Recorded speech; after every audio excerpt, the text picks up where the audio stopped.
The 1990s weren't just a decade of basketball, they were a decade of dominance. This was the era that belonged to one man. The way it was played, the way it was marketed, the way it was remembered. The superstars weren't just athletes, they were global icons. And the dynasties, they weren't built, they were inevitable. In 10 years, we watched Michael Jordan turn into the GOAT. We saw Hakeem Olajuwon put on one of the greatest postseason runs ever. We saw Shaq smash backboards and announce a new generation. Reggie Miller silence Madison Square Garden in seconds. And the Knicks and Heat show just how ugly playoff basketball could get. These moments became immortal, still replayed to this day. The Shrug, the Flu Game, the Dream Shake, the 8th seed Knicks, the shot in Utah. Each season gave us something unforgettable, something iconic, something that made the NBA a worldwide obsession. This isn't just a recap, it's a rewind through the most dominant, dramatic, and culture-shaping decade the league has ever seen. This is every NBA season of the 1990s explained. If you were watching the NBA in 1990, you remember a league on the edge of change. The regular season, that belonged to the Detroit Pistons. Again, Isaiah Thomas, Joe Dumars, Bill Laimbeer, and the rest of the bad boys didn't just win games, they broke opponents down. Detroit played with a level of physicality that felt closer to football than basketball, and everybody hated them for it. But hate didn't stop them. The Pistons powered to 59 wins and locked up the best record in the East. They weren't just good, they were champions on a mission. Meanwhile, out west, Magic Johnson was still Magic. At 30 years old, he wasn't slowing down. He averaged 22 and 12, won a third regular season MVP in 4 years, and kept the Lakers rolling with 63 wins. Showtime was alive. Kareem had just retired the season before, but Magic made sure the Lakers didn't miss a beat. He controlled the game like a puppeteer, smiling the whole way. But the biggest story wasn't Magic or Isaiah, it was Michael Jordan. In just his 6th season, MJ was a human cheat code. He led the league in scoring, again, averaging an absurd 33.6 points per game while also making the all-defensive first team. The Bulls weren't quite ready for the throne yet, but you could feel it. Every dunk, every mid-range jumper, every tongue-out drive to the rim screamed that something bigger was coming. In the playoffs, that's when it got brutal. In the East, the Bulls ran into the Pistons. Again, Chicago had pushed Detroit to 6 games in '89, but this time they took it a step further, forcing a Game 7 in the Eastern Conference Finals. Jordan was unbelievable, but the Jordan rules defense, hard fouls, double teams, and relentless physicality wore him down. Detroit survived, knocked the Bulls out again, and punched their ticket back to the finals. Out west, it was supposed to be the Lakers' year. They rolled through the regular season, but in the second round, they ran into a rising Phoenix Suns team led by Kevin Johnson and Tom Chambers. The Lakers fell in 5, and for the first time in nearly a decade, Showtime was shut down early. That opened the door for a new contender, the Portland Trail Blazers. Clyde Drexler, Terry Porter, and Jerome Kersey took Portland all the way to the finals after knocking off Phoenix. The finals gave us Detroit versus Portland, the bad boys against the Blazers' fast-paced attack. But the Pistons were too deep, too tough, too experienced. Isaiah ran the show, Vinnie Johnson hit the series-clinching jumper in Game 5, and just like that, Detroit went back-to-back. When the buzzer sounded in Portland, Pistons 92, Blazers 90. The message was clear, this was still Detroit's league. But not for long. Magic was still Magic. Jordan was right there waiting, and the young stars across the league were ready to rise. 1990 wasn't just another season, it was the peak of the bad boys, the closing door of Showtime, and the beginning of Michael Jordan's climb. The balance of power was shifting. The NBA was bracing for its next destiny. If 1990 was the peak of the bad boys, 1991 was proof that the NBA was about to change forever. Everything you thought you knew about the league, throw it out. Because this was the year when dynasties ended, stars fell short, and a relentless 27-year-old guard in Chicago finally planted his flag on the NBA. Let's start with the Bulls. For years, Michael Jordan had been the most unstoppable scorer on the planet, but critics said he couldn't win the big one. In 1991, he leveled up. He wasn't just a highlight reel anymore, he was complete. Lockdown defense, playmaking like a point guard, leadership that elevated everyone around him. Jordan averaged 31, 6, and 5 while shooting a career-best 53%. And with Scottie Pippen blossoming into an all-NBA force, the Bulls racked up 61 wins, which was the best in the Eastern Conference. Just like that, Chicago wasn't chasing. They were the favorites. And that wasn't the only surprise. Out west, Showtime was still alive, but cracks were showing. Magic Johnson was still brilliant, winning 58 games with the Lakers, but he was 31 and no longer untouchable. Kareem has been long gone, James Worthy is banged up, and for the first time in a decade, LA didn't feel inevitable. The stage was wide open. Meanwhile, in Portland, something dangerous was brewing.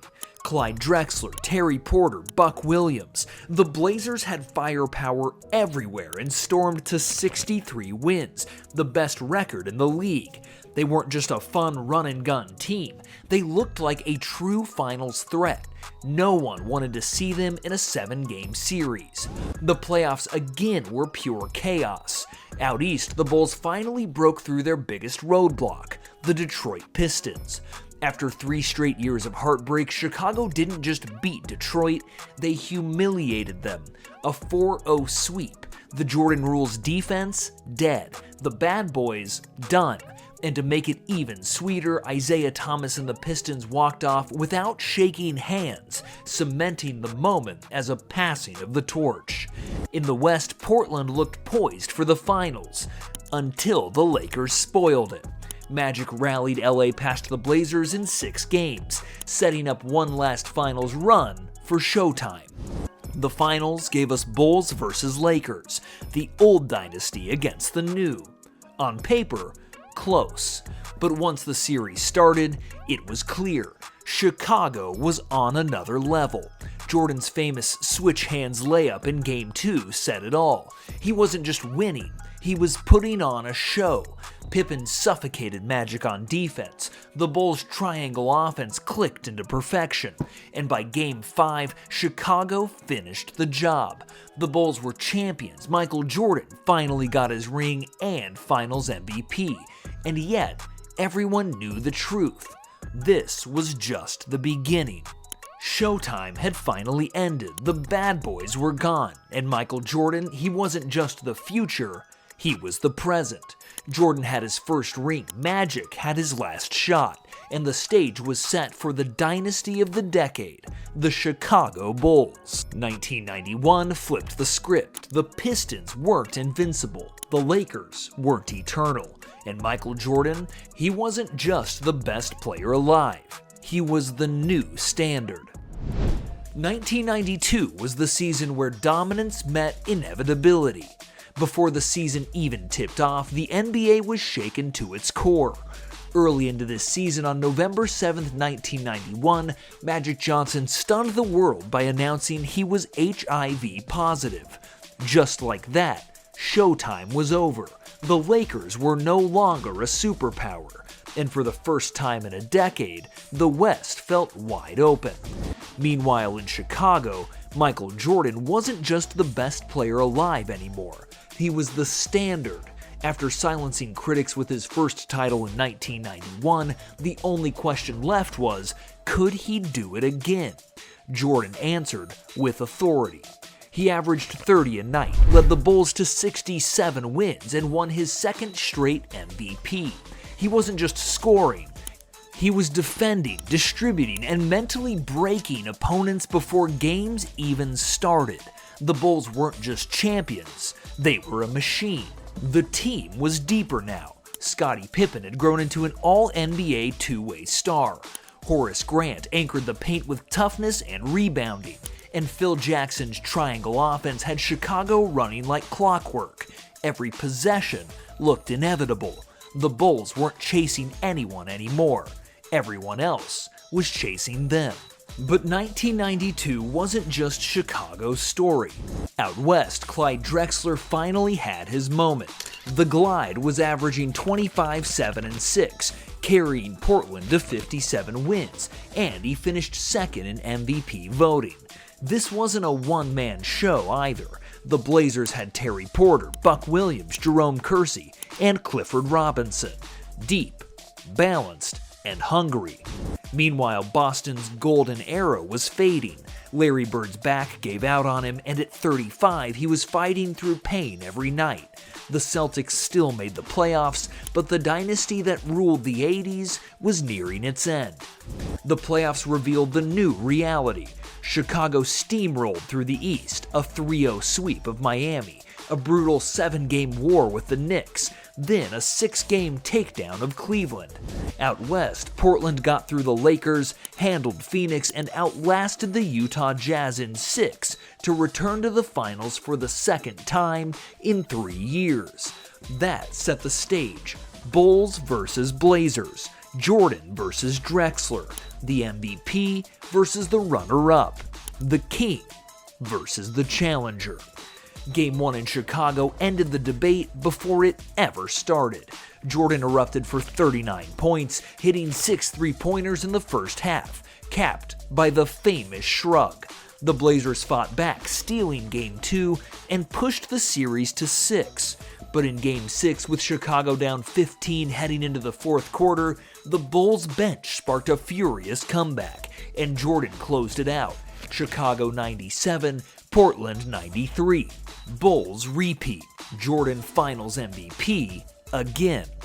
1992 was the year Jordan silenced any doubters left. It was the year Drexler found glory out west, but heartbreak in June. It was the year Boston and LA faded into the background with Magic's sudden retirement and Larry Bird's retirement that summer, officially ending an era. And it was the year Chicago made it clear the 90s didn't belong to anyone else. The Bulls completed their mission of winning 2 in a row, and they were destined for even more greatness. And Portland, like so many others, was still left chasing. 1993 was the year basketball felt inevitable. We got rivals breaking down. We got playoff runs capped off with a finals performance so superhuman it became legend. The kind of run that made Michael Jordan immortal. But let's not skip ahead. The regular season, it actually belonged to Phoenix. The Suns weren't just good, they were electric. Charles Barkley arrived from Philadelphia with something to prove. He was too short for a power forward, too brash for the media, too loud for the old guard. But in '93, he was unstoppable. Barkley averaged 26 and 12, won league MVP, and carried Phoenix to a league-best 62 wins. The Suns played fast, they played fun, and for the first time in a decade, it looked like someone might actually challenge Jordan for the throne. Elsewhere, the league was in transition. In Chicago, the Bulls were chasing history, 2 straight titles behind them, and Jordan at the height of his powers. He wasn't just scoring titles anymore, he was everything. 32 a night, lockdown defense, playmaking when needed, and that ruthless will. Scottie Pippen had blossomed into a superstar in his own right. Horace Grant was steady as ever. Phil Jackson's triangle hummed. The Bulls only won 57 games, but everyone knew the regular season didn't matter. The Bulls weren't built for January, they were built for June. Out west, the Houston Rockets were quietly rising. Hakeem Olajuwon had always been brilliant, but in '93, he leveled up. 26 points, 13 rebounds, and 4 blocks a game. The man was a one-man fortress. The Rockets won 55 and looked like the kind of team nobody wanted to see in a 7-game series. The seeds of a future dynasty were being planted. And the rest of the league? It was shifting. The Knicks under Pat Riley became the East's bullies. Patrick Ewing in the paint, John Starks playing with fire, Charles Oakley bruising everyone in sight. They didn't play basketball, they fought wars. They won 60 games, their best season since the 70s. Madison Square Garden was alive again. In Cleveland, the Mark Price, Brad Daugherty, Larry Nance core still made noise, but they could never quite break through. In Seattle, Gary Payton and Shawn Kemp were turning into must-watch TV. All lobs, dunks, and trash talk, with the Sonics locking down on defense. In San Antonio, David Robinson was putting up monster numbers, but lacked the help to go deep. And in Boston, the Bird era was officially gone. Reggie Lewis looked like a new face of the franchise, until tragedy struck later that summer, a shadow that would hang over the Celtics for years. The playoffs, that's when everything came to a head. In the East, the Bulls and Knicks ran past their opponents in the first two rounds and clashed in an all-out war in the conference finals. New York went up 2-0. The city believed. Jordan had struggled early, but then he broke them. He dropped 54 in Game 4, Pippen suffocated Starks, and the Bulls clawed all the way back, winning the series in 6. The Knicks fought, they hit, they bruised, but Jordan's will was stronger. Out west, Barkley and the Suns survived. They escaped a tough first round against the Lakers. They edged out San Antonio. And then they went toe-to-toe with the Sonics in the conference finals, winning in 7 behind Barkley's 44-point, 24-rebound masterpiece in Game 7. Phoenix had earned their shot at the king. The finals? Bulls versus Suns. Jordan versus Barkley. MVP versus MVP runner-up. It was supposed to be a battle. It was supposed to be close. But Jordan, again, was on another level. In Game 4, he scored 55 in Phoenix, stealing home court back. In Game 5, Barkley and the Suns shocked Chicago to stay alive. But in Game 6, back in Phoenix, Jordan poured in 33, Pippen added 23, and John Paxson hit the shot of his life. A clutch 3 in the final seconds to seal the three-peat. Chicago 99, Phoenix 98. Jordan Finals MVP again. And just like that, the Bulls had cemented their dynasty. 1993 was about inevitability. The Bulls didn't hope. They knew. The Knicks were crushed, the Suns were heartbroken, the Rockets were lurking, and Michael Jordan, he wasn't just the best player in the world, he was the game itself. 1993 was the year Chicago conquered basketball, again, and nobody could stop it. 1994 was a season of collisions. Dynasties crumbled, new stars emerged, and the league was thrown into shock before the year even tipped off. Because Michael Jordan, the face of basketball, the best player alive, the guy who had just three-peated, retired. The world didn't see it coming. Just months after hitting the shot to bury Phoenix in the 93 finals, Jordan stunned everyone in October when he walked away from the game. The reasons? Complicated. Publicly, he cited burnout, the endless pressure, the microscope, the weight of being Michael Jordan. Privately, the grief of losing his father, James Jordan, in a tragic murder that summer hung over everything, and whispers grew louder. The NBA investigating Jordan's gambling habits, the media piling on, the sense that the king was under siege. Whether it was grief, exhaustion, or something deeper, the result was the same. Jordan traded sneakers for cleats and walked into a minor league baseball dugout. For the first time in a decade, the NBA didn't belong to him. So what happened without him? The league opened up. The New York Knicks seized the spotlight in the East. Pat Riley had them playing trench warfare basketball. Patrick Ewing was the centerpiece. 24-11, rim protection, mid-range jumpers, the best season of his career. John Starks was the emotional engine. Charles Oakley, the enforcer. And with Derek Harper arriving mid-season, the Knicks had the toughness and edge to control the conference. They won 57 games and looked built for June. But out west, the Houston Rockets rose to power. Hakeem Olajuwon had always been great, but in '94, he was transcendent. 27 points, 11 rebounds, 4 blocks, and the brand new Defensive Player of the Year award sitting next to his MVP trophy. Hakeem wasn't just dominating, he was answering critics who once said he couldn't win it all. Surrounded by shooters like Kenny Smith and Robert Horry, plus Otis Thorpe inside, the Rockets put together their best season ever, 58 wins. Elsewhere, the league was in transition. The defending Bulls still hung around. Without Jordan, Scottie Pippen had his finest season, 22-9-6, proving he was more than a sidekick. But Chicago was no longer invincible. In Indiana, Reggie Miller's Pacers were emerging as the East's new villains, a sharpshooting team that loved to talk. In Cleveland, the Mark Price-Brad Daugherty core was fading. Out west, the Sonics soared, 63 wins behind Gary Payton and Shawn Kemp, but collapsed in the first round in one of the biggest upsets ever. Dikembe Mutombo clutching the ball in tears after the Nuggets shocked the world. In San Antonio, David Robinson was monstrous again, 29 points a game, though still waiting on a title-ready cast. In Utah, Stockton and Malone kept pushing, but the breakthrough hadn't come. And then came the playoffs. The Knicks survived New Jersey, then went through a war with the Bulls. Chicago nearly shocked them in 7, but the weight of Jordan's absence finally caught up. Pippen's infamous refusal to check in for the final play of Game 3 left scars, even though Tony Kukoc buried the game winner. The Knicks escaped, then faced Reggie Miller's Pacers in a classic 7-gamer.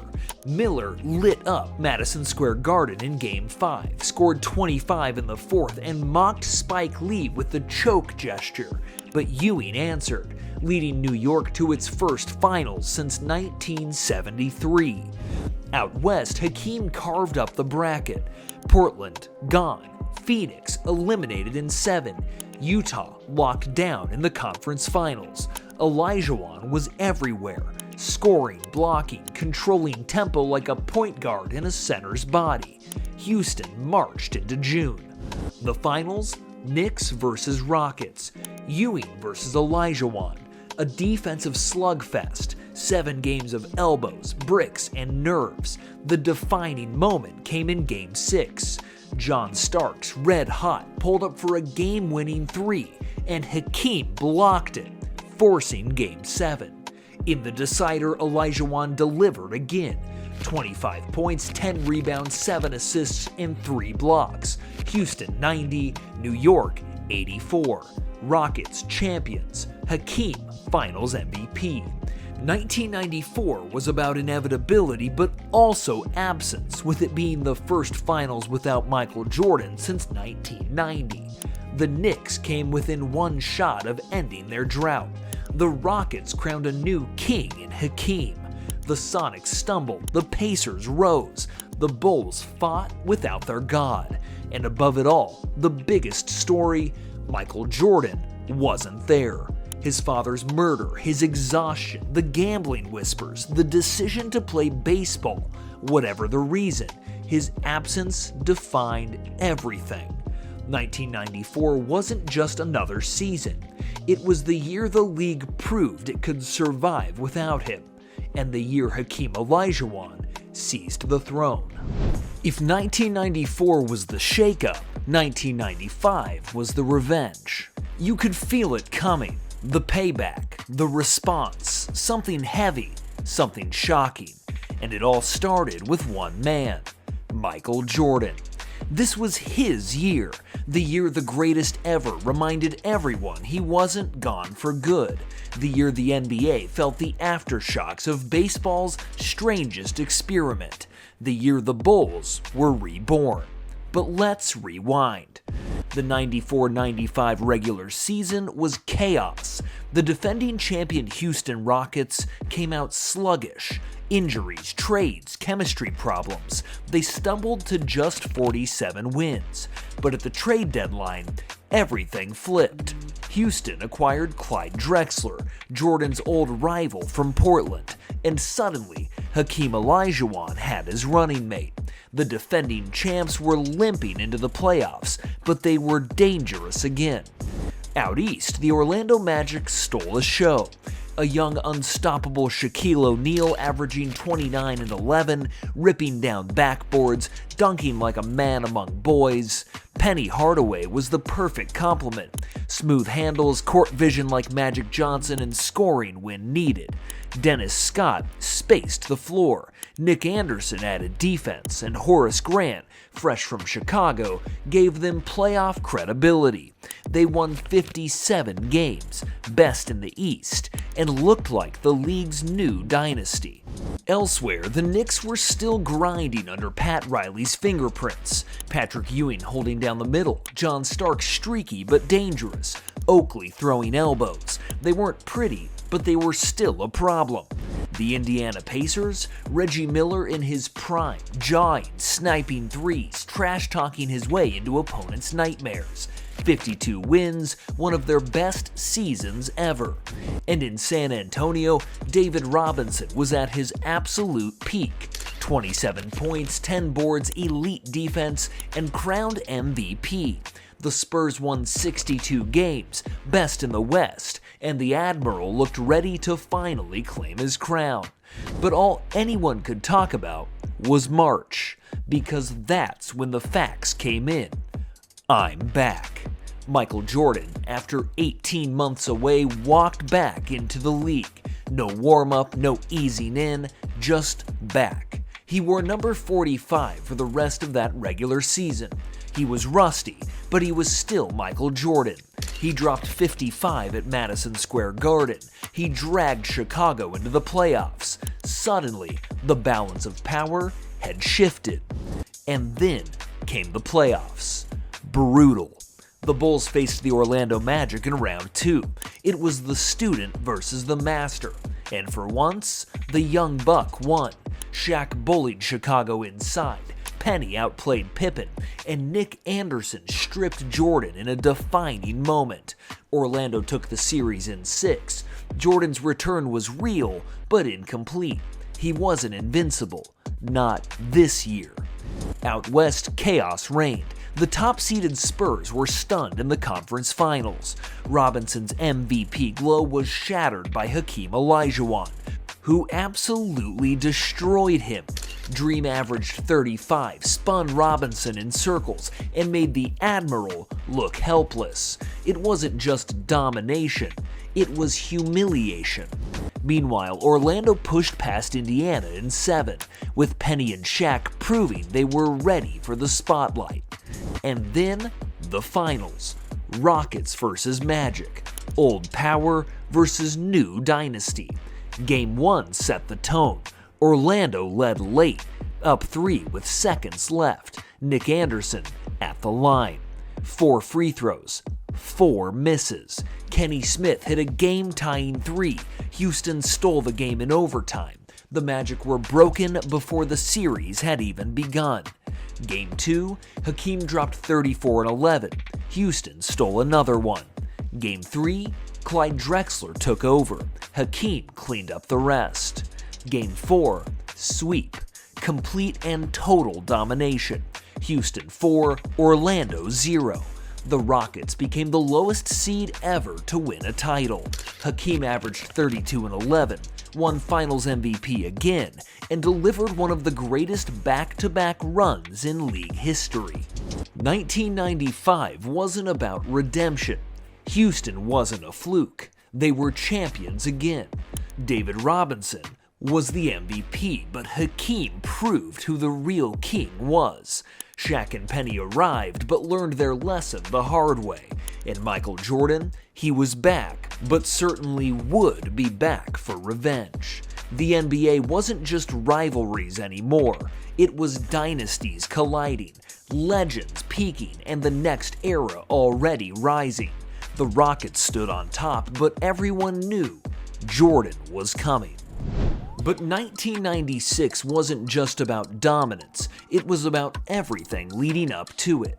This was one of the most loaded, dramatic, history-shaping seasons of the entire 1990s, and it all started with one team, the Chicago Bulls. Fresh off Jordan's comeback and a disappointing 1995 playoff exit, people wondered if he was still truly Michael Jordan. Maybe the magic was gone, maybe the league had caught up, maybe his time at the top was over. So Jordan and the Bulls came back in 1996 like a team possessed. Michael Jordan had a season that rewrote the game. He averaged 36-4 while shooting nearly 50% from the field. He won his 4th MVP, his 8th scoring title, and re-established himself as the unquestioned best player alive. But it wasn't just Jordan. It was the roster. The Bulls went 72-10, the best record in NBA history at the time, a team that looked like a cheat code. Jordan was the face, but the depth was the weapon. Scottie Pippen averaged 19, 6, and 5 while guarding every position on the floor. Dennis Rodman, the ultimate wild card, dominated the glass with 15 rebounds a night and gave Chicago a defensive edge no one could match. Tony Kukoc came off the bench and won 6th Man of the Year. Steve Kerr stretched the floor. Ron Harper defended. Luke Longley did the dirty work. And it wasn't just dominance, it was balance. It was inevitability. But cracks in the league were forming. The New York Knicks, once Chicago's toughest rival, were fading. Patrick Ewing was still strong, but the roster was aging, and Pat Riley had already left for Miami. The Knicks were dangerous, but not feared. In Orlando, the Magic still looked like the future. Shaquille O'Neal was unstoppable in the paint. Penny Hardaway was one of the smoothest guards in the league, and Horace Grant held the front court together. They won 60 games, proof that the '95 finals trip wasn't a fluke, but questions lingered about whether they were truly ready. In Seattle, Gary Payton and Shawn Kemp hit their peak. Payton locked up guards, Kemp dunked everything in sight, and George Karl's defense suffocated opponents. The Sonics won 64 games, best in the West, and finally looked like a finals team. Utah was right there too. Karl Malone, John Stockton, Jerry Sloan's system, efficient, disciplined, frustrating. They weren't flashy, but they were always in the hunt. And in Houston, the two-time champs were aging. Hakeem was still great, but Drexler was wearing down, and the Rockets no longer had the same aura of inevitability. The playoffs? They were the coronation. In the East, Chicago rolled, swept Miami, demolished New York, destroyed Orlando, the same team that had embarrassed them a year earlier. Jordan annihilated Penny and Shaq in a 4-game sweep, silencing every last doubt about his comeback. The Bulls weren't just back, they were inevitable. Out west, Seattle finally broke through. They took down Sacramento, swept Houston, and survived a brutal 7-game war with Utah in the conference finals. Payton and Kemp had their ticket to the big stage. And then, the finals. Bulls versus Sonics. Jordan versus Payton. Game 1, Chicago's defense smothered Seattle. Jordan scored at will. Bulls up 1-0. Game 2, Rodman grabs 20 boards. The Bulls dominate again. 2-0. Game 3, Jordan scored 36, Pippen added 21, Bulls crushed Seattle in the Key Arena. 3-0. Series over. Seattle fought back. Payton locked in. Kemp went off. Sonics stole games 4 and 5. But in Game 6, back in Chicago, Jordan and the Bulls slammed the door. 87-75. Championship. Jordan's 4th ring. Finals MVP. The dynasty was back in full force. 1996 was about inevitability. The Bulls weren't just champions, they were perfection. The Magic weren't ready, the Knicks were fading, the Sonics had their chance, but it wasn't enough. And in the background, the next generation, Kobe, Iverson, Nash, Marbury, was just walking through the door. The league wasn't just thriving, it was expanding, exploding, preparing for a new golden era. Because if Chicago had just peaked, everyone else was stuck chasing ghosts. And as the season ended, the NBA's future began to shift. In June, Kobe Bryant was drafted at just 17 years old, straight out of high school, and was traded to the Lakers on draft night. And 1 month later, Shaq left Orlando to sign with Los Angeles. Their partnership wouldn't debut until the 1997 season, but the foundation for the Lakers' next dynasty was already being laid. The NBA in 1997 didn't feel fair, and that's because it wasn't. The moment Michael Jordan was fully back, the league felt tilted. The Bulls weren't just a team, they were an empire. Jordan, Pippen, Rodman, Kukoc, Kerr, an absolutely legendary core built for every situation. And in 1997, they hit their absolute ceiling. But before we get to the wreckage, let's rewind. The regular season looked competitive for a minute. The Miami Heat, coached by Pat Riley, were on the rise. Alonzo Mourning and Tim Hardaway led them to 61 wins, their best season in franchise history. Riley had them grinding, physical, and fearless. They looked like a real threat. In New York, the Knicks were still hanging on. Patrick Ewing was aging but steady. Allen Houston gave them new life, and they were still one of the East's toughest outs. The Indiana Pacers, Reggie Miller and Rick Smits were still lurking, but a down year kept them from the main stage. Out west, the Utah Jazz were finally at their peak. Karl Malone had one of the best seasons of his career, averaging 27 and 10 and winning the league MVP. Stockton kept the machine running, Jerry Sloan's system was flawless, and Utah stormed to 64 wins, tied with Chicago for the league's best record. The message was clear: the Jazz were ready to challenge the Bulls. The Houston Rockets were loading up too. Hakeem, Drexler, and new addition Charles Barkley formed a super team on paper. They were old, but they were dangerous. Seattle, fresh off their 1996 finals run, was still lethal. Peyton locking up guards, Kemp flying through the air, they weren't going anywhere. And in San Antonio, the Spurs finished just 20 and 62, but it set up the biggest twist of all: the chance to draft Tim Duncan. The dynasty was on the horizon, even if no one knew it yet. But back to Chicago. Michael Jordan had one goal: prove the 96 run wasn't just a one-time revenge tour. He averaged 29, 6, and 5, leading the Bulls to 69 wins. He didn't just win, he crushed. Pippen added 20 a night, Rodman pulled down 16 boards, Kukoc spaced the floor, Kerr hit daggers. Phil Jackson kept the triangle humming. The Bulls were more than champions. They were inevitable. In the playoffs, forget drama. This was Chicago at full throttle. They swept Washington. They bullied Atlanta. They flattened Miami in the conference finals. The Heat had no answers. Nobody did. Chicago was finals bound again. Over in the West, Utah finally broke through.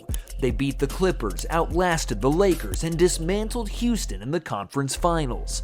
Malone was a force, Stockton hit big shots, and the Jazz, after a decade of heartbreak, reached their first ever finals. And then, the matchup: Bulls versus Jazz, Jordan versus Malone, the King versus the Challenger. Game 1, tight to the finish. Malone missed 2 late free throws and Jordan drilled the game winner with 9.2 seconds left. Bulls 84, Jazz 82. Chicago up 1-0. Game 2, Jordan took control, scoring 38 as Chicago cruised 97-85. Bulls leading 2-0.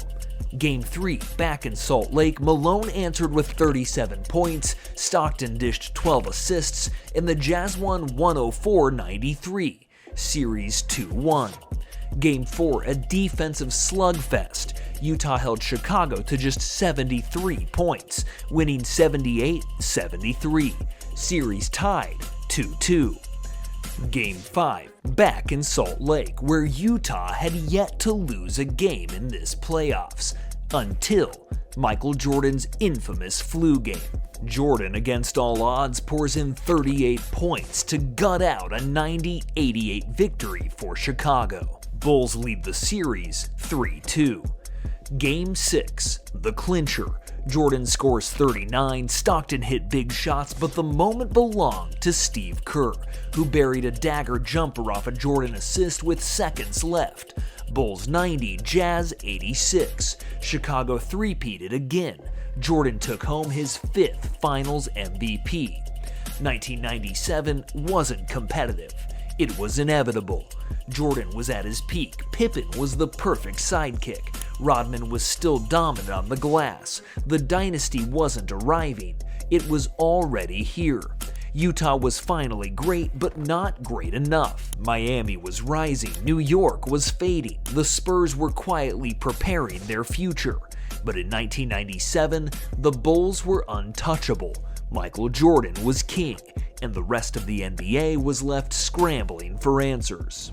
By 1998, the NBA felt like a war zone. There were fights, clashes, elbows, and at the center of it all, one constant: Michael Jordan, inevitable.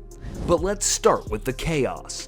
The regular season was madness. Teams weren't just competing, they were taking swings.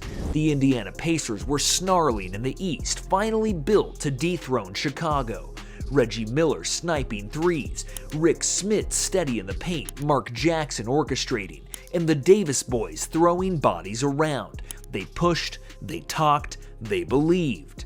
In New York, the Knicks were still scrappy. Patrick Ewing was fading, but Allen Houston gave them new firepower. Larry Johnson brought toughness, and Jeff Van Gundy famously clung to ankles in the middle of a brawl with Miami. They weren't dominant anymore, but they were stubborn. In Miami, Pat Riley had the Heat grinding. Alonzo Mourning patrolling the paint, Tim Hardaway lighting it up. They were built for war. And out west, the storm was coming. The Utah Jazz, fresh off their 1997 finals run, were just as deadly. Malone averaged 27 and 10, Stockton still ran the pick and roll like clockwork, and Jerry Sloan's group won 62 games, tied for the best record in the league. In Los Angeles, Shaq and Kobe were officially here. Shaq was the most dominant big man alive, dropping 28 and 12 every night. Kobe, at just 19 years old, came off the bench but was already voted into the All-Star game, the youngest ever at the time. The Lakers were talented, volatile, dangerous, but not yet ready. And in San Antonio, David Robinson finally had help. The Spurs drafted Tim Duncan, the rookie who looked like a 10-year vet from day one. Together they formed the Twin Towers and signaled a dynasty in the waiting. But the East still belonged to Chicago. The Bulls were battered, exhausted, and at odds with their own front office. Jordan had turned 35 that February. Pippen missed half the season with injuries. Rodman was more circus than player at times. Phil Jackson had been told this was his last dance. And yet, they went 62 and 20 because Jordan refused to lose. He averaged 29, won his 5th MVP, and willed Chicago into one final run.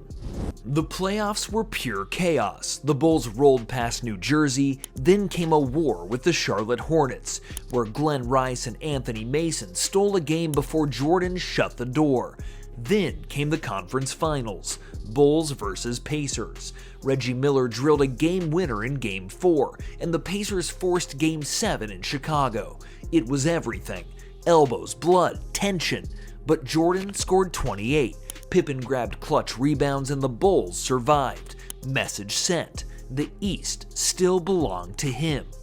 Out west, Utah plowed through the bracket. They beat Houston in the first round, outlasted San Antonio in 5, and swept the Lakers in the conference finals. Malone was the MVP, Stockton was steady, and Utah looked destined for revenge.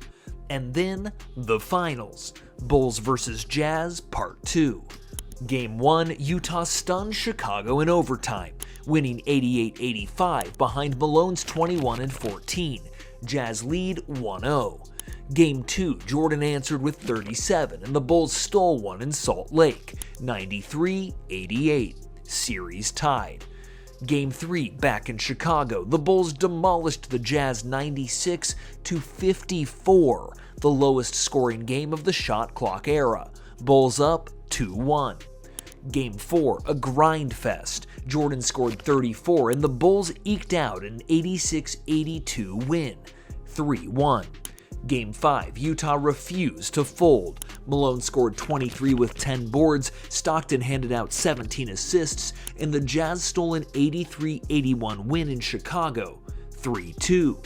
Game 6, the masterpiece. In Utah, the Jazz led late. With under a minute left, Malone caught the ball in the post, and Jordan stripped him. No timeout, Jordan brought it up, everyone knew what was coming. Brian Russell backpedaled, Jordan crossed, nudged, rose, and hit the jumper.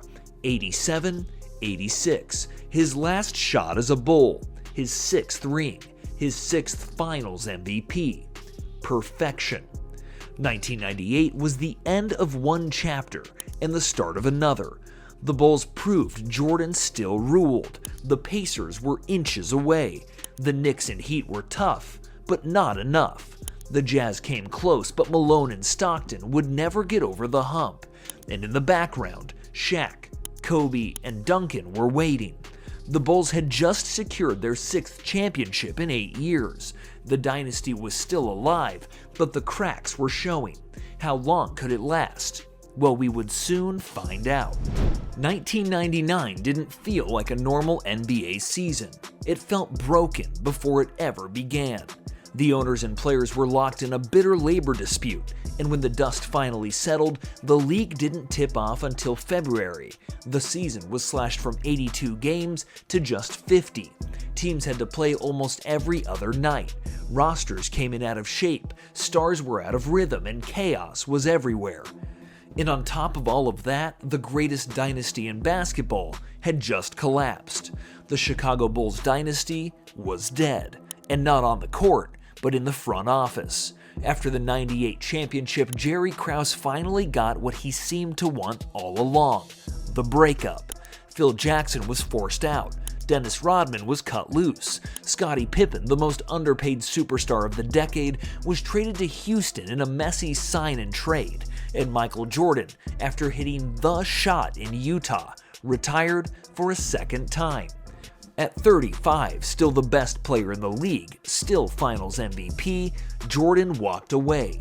The reasons? He didn't want to play for another coach. He didn't want to endure a rebuild. He didn't want to give Krause the satisfaction. In his own words, "I've had enough." The Chicago Bulls had been torn apart before anyone could beat them. For the first time in a decade, the throne was empty. The East smelled blood. Miami wanted it, Indiana wanted it, New York was still fighting. Out west, the Jazz still believed. The Lakers thought they were close, and young stars were rising everywhere. But nobody knew who could actually seize the moment. The Knicks were clinging to relevance. Patrick Ewing was breaking down, but Allen Houston and Latrell Sprewell carried the scoring punch, and Marcus Camby gave them a spark. They limped into the playoffs as the 8th seed, expected to go quietly. The Heat looked like the new favorite. Alonzo Mourning won Defensive Player of the Year, Tim Hardaway kept the offense steady, and Pat Riley's system churned out wins. At 33-17, they finished with the East's top seed. Indiana had the balance, Reggie Miller bombing threes, Rick Smith steady in the post, the Davis boys bringing muscle. Larry Bird coached them into a disciplined machine. They looked like the best bet to fill Chicago's void. Out west, the picture was just as chaotic. The Lakers had Shaquille O'Neal and Kobe Bryant, the league's most talented duo, but they were still too raw, too combustible, too young to fully win. The Utah Jazz, steady as ever with Malone and Stockton, tied for the league's best record at 37-13, but their window was closing fast. Portland had depth and energy, with Rasheed Wallace breaking out and Arvydas Sabonis as a crafty anchor inside. They looked dangerous, but inconsistent. And then there were the Spurs. David Robinson was finally healthy. Tim Duncan, just in his second year, already looked like a 10-year vet. Together, the Twin Towers gave San Antonio the most suffocating defense and the most reliable inside offense in the league. Popovich's squad didn't look flashy, but they were steady, disciplined, and relentless. The playoffs turned that chaos into clarity. In the East, New York made history. First, they shocked Miami with Allen Houston's series-winning floater in Game 5. Then they swept Atlanta. In the conference finals against Indiana, Larry Johnson's miracle 4-point play swung the series, and the Knicks stunned the Pacers in 6. From the 8th seed to the finals, a run nobody thought possible. In the West, the Spurs tore through everyone. They dismantled Minnesota in 4. They swept the Lakers, humiliating Shaq and Kobe. They swept Portland in the conference finals, crushing the Blazers with Duncan averaging 27 and 11. San Antonio had arrived. The finals, Spurs versus Knicks. New York fought with heart, Sprewell flying around, Houston hitting big shots, Camby protecting the rim. They even stole Game 3 at the Garden behind Sprewell's 32 points. But it was too much to ask. Duncan was inevitable. He averaged 27 and 14 in the series, dissected every defender New York threw at him, and calmly closed them out in 5. Spurs 4, Knicks 1. Tim Duncan, Finals MVP. 1999 wasn't pretty, it was brutal. The Bulls dynasty collapsed in the ugliest way possible, not by losing, but by being torn apart. The Knicks' miracle run gave New York a heartbeat, but not a foundation. The Jazz were fading, the Lakers weren't ready. And the Spurs, they kicked the door down with a veteran star in David Robinson and their young cornerstone Tim Duncan, the foundation of the NBA's next great dynasty. The 1990s didn't go out quietly. They ended with chaos, politics, a lockout, and a new champion walking off with the crown. The 1990s were more than just a decade of basketball. They were a decade of dominance. From Jordan's shrug in the finals to Reggie's choke sign at the Garden. From Shaq ripping down backboards to Hakeem spinning defenders in circles. This was the era that ruled the NBA, where dynasties weren't questioned, they were inevitable. Where stars weren't just players, they were global icons. It gave us the three-peat, the dream shake, the flu game, the 8-seed Knicks, the mailman, the admiral, the crossover, and the rise of Kobe Bryant. It was the birth of expansion teams, the dream team, and international stardom. It was the decade where basketball went from America's game to the world's obsession. Superstars clashed, dynasties reigned, and one man stood above them all. Through all the finals, the fights, the buzzer beaters, and the brilliance, the 1990s gave us certainty. This was the decade that belonged to Michael Jordan, and it left us wondering who could possibly carry the torch next. If you made it this far, you're one of us, so drop your favorite moment of the 1990s in the comments. And if you love content that remembers what made this game great, smash that like button and subscribe to the channel for more videos just like this one. We'll see you in the next one.